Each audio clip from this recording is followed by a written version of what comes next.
السلام علیکم ورحمۃ اللہ وبرکاتہ۔ آپ سب سننے اور دیکھنے والوں کے لیے میری اللہ تعالیٰ سے دعا ہے کہ اللہ تعالیٰ آپ سب کو صحت، تندرستی والی، ایمان والی اور اسلام والی زندگی عطا فرمائے، اور قرآن پاک کو ہم سب کی آنکھوں کی ٹھنڈک اور دل کی بہار بنا دے۔ تو انشاءاللہ العزیز آج ہم پڑھیں گے ترجمہ اور تفسیر قرآن میں لیسن نمبر 18 اور لیسن نمبر 18 میں آیت نمبر 43، 44 اور 45۔ اعوذ باللہ من الشیطان الرجیم، بسم اللہ الرحمن الرحیم۔ وَأَقِیمُوا، اور تم قائم کرو، الصلاۃ، نماز، وَأَقِیمُوا الصلاۃ، اور تم قائم کرو نماز، وَآتُوا الزَّکاۃ، وَآتُوا، اور دو یا ادا کرو، زکوٰۃ، زکوٰۃ، وَارْکَعُوا، اور تم رکوع کرو، مع الراکعین، رکوع کرنے والوں کے ساتھ۔ آیت نمبر 44۔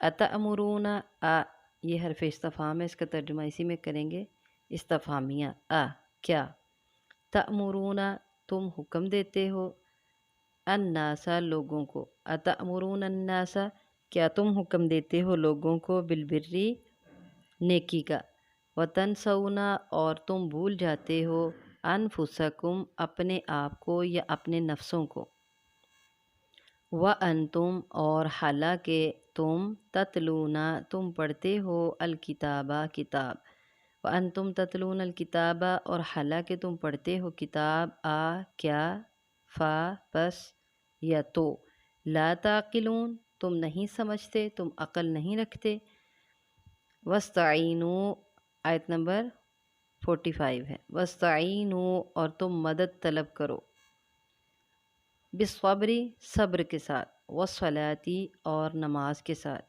وَإِنَّهَا، اور بے شک وہ، یقیناً وہ، لکبیرۃ، البتہ یا یقیناً، لکبیرۃ، بڑی بات ہے، الا، مگر، علی الخاشعین، ان عاجزی کرنے والوں پر، وَإِنَّهَا لَكَبِيرَةٌ إِلَّا عَلَى الْخَاشِعِينَ، اور بے شک وہ، یقیناً بہت بڑی بات ہے، مگر عاجزی کرنے والوں پر۔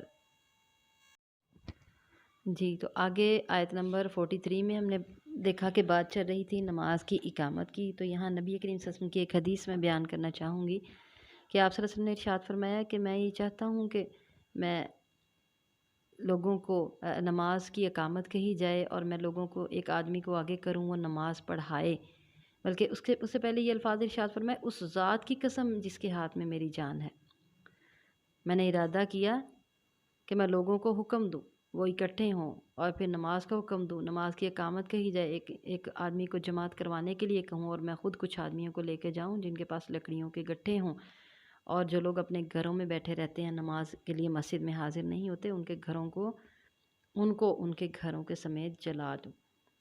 تو یہ حدیث ہے، مختصر میں نے آپ کو بتائی، جس میں با جماعت نماز پڑھنا افضل قرار دیا گیا، اور با جماعت نماز پڑھنے کو نبی کریم صلی اللہ علیہ وسلم کے لیے مستحب عمل قرار دیا گیا، اور اس قدر ناپسند فرمایا آپ صلی اللہ علیہ وسلم نے گھر میں مردوں کے نماز پڑھنے کو، اور پھر یہی ارشاد فرمایا کہ جماعت کے ساتھ نماز پڑھنا، ایک حدیث میں ہے کہ 27 گنا زیادہ ثواب ہے، اور ایک میں حدیث میں ہے 25 گنا زیادہ ثواب ہے اکیلے نماز پڑھنے سے۔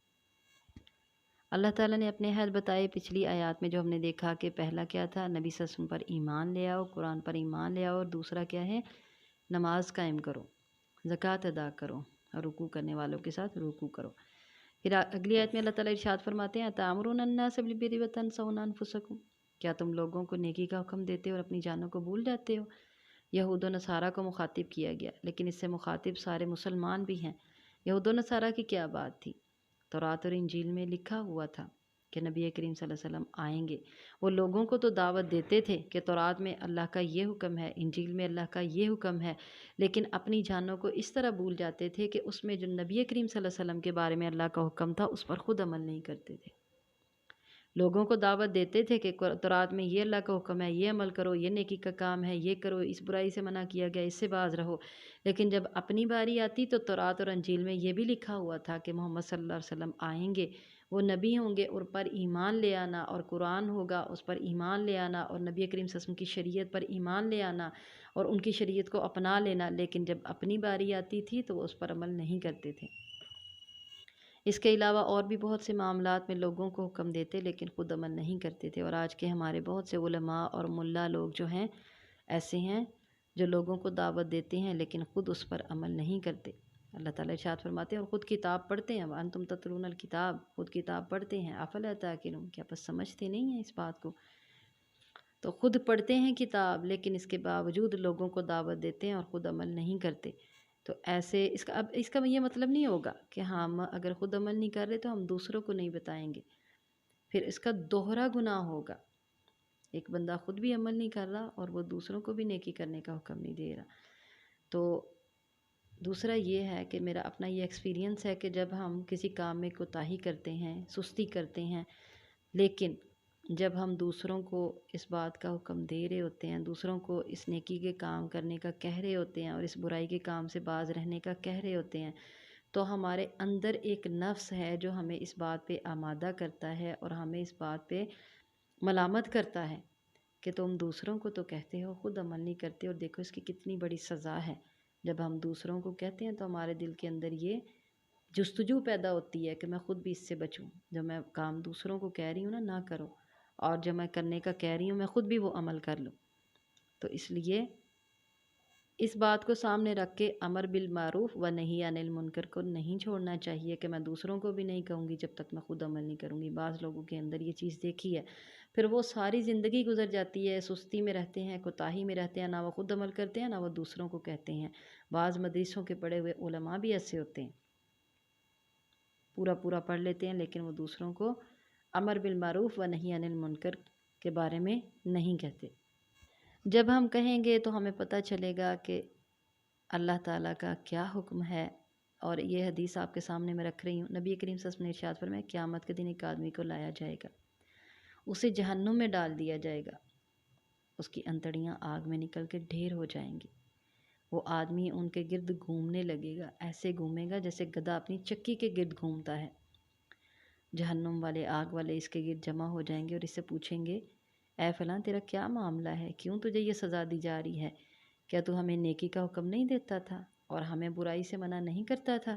تو وہ کہے گا ہاں، لیکن میں جس نیکی کے کام کا کرنے کا تمہیں حکم دیتا تھا میں وہ خود نہیں کرتا تھا، اور برائی کے جس کام سے میں تمہیں منع کرتا تھا میں خود اس سے باز نہیں آتا تھا۔ جب ہم پڑھیں گے، جب ہم دوسروں کو بتائیں گے یہ احادیث جس میں یہ کہا گیا ہے، تو ہمیں پتہ چلے گا کہ ہم نے خود بھی عمل کرنا ہے، ہم نے دوسروں کو بھی بتانا ہے۔ مختصر یہ کہ امر بالمعروف و نہی عن المنکر ہمارے اپنے ایمان کو بھی تازہ رکھتا ہے اور ہمیں خود بھی عمل کرنے کے لیے ابھارتا ہے، تو اس سے باز نہیں رہنا چاہیے اور اس سے پیچھے کبھی بھی ہٹنا نہیں چاہیے۔ خود بھی انسان کا نفس ملامت کرتا ہے کہ دوسروں کو مت بتاؤ، خود بھی عمل کرو، اور پھر انسان خود بھی عمل کرتا ہے۔ ایسا ہی ہوگا انشاءاللہ۔ اللہ ہم سب کو نیک عمل کرنے کی توفیق عطا فرمائے۔ آگے اللہ تعالیٰ ارشاد فرماتے ہیں وَاسْتَعِینُوا بِالصَّبْرِ وَالصَّلَاةِ، اور مدد حاصل کرو، مدد طلب کرو نماز کے ساتھ اور صبر کے ساتھ۔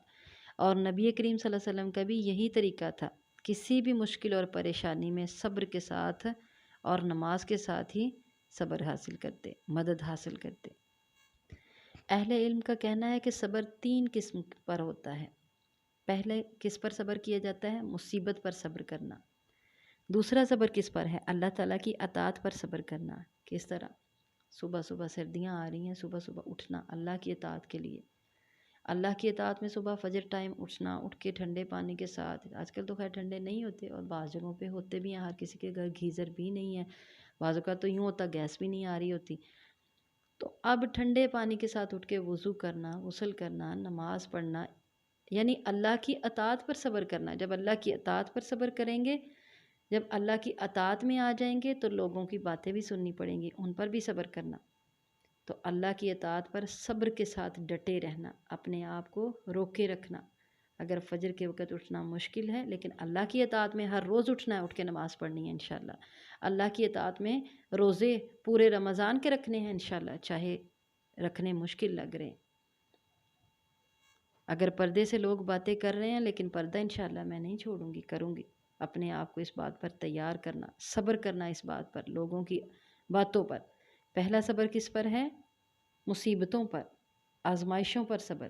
پھر اللہ کی اطاعت پر اپنے آپ کو صبر میں رکھنا، اپنے آپ کو ثابت قدم رکھنا، صبر کا مراد اس پر ڈٹے رہنا اللہ کی اطاعت پر۔ اور تیسرا کس بات پر کرنا ہے؟ نافرمانی سے بچنے پر صبر کرنا ہے۔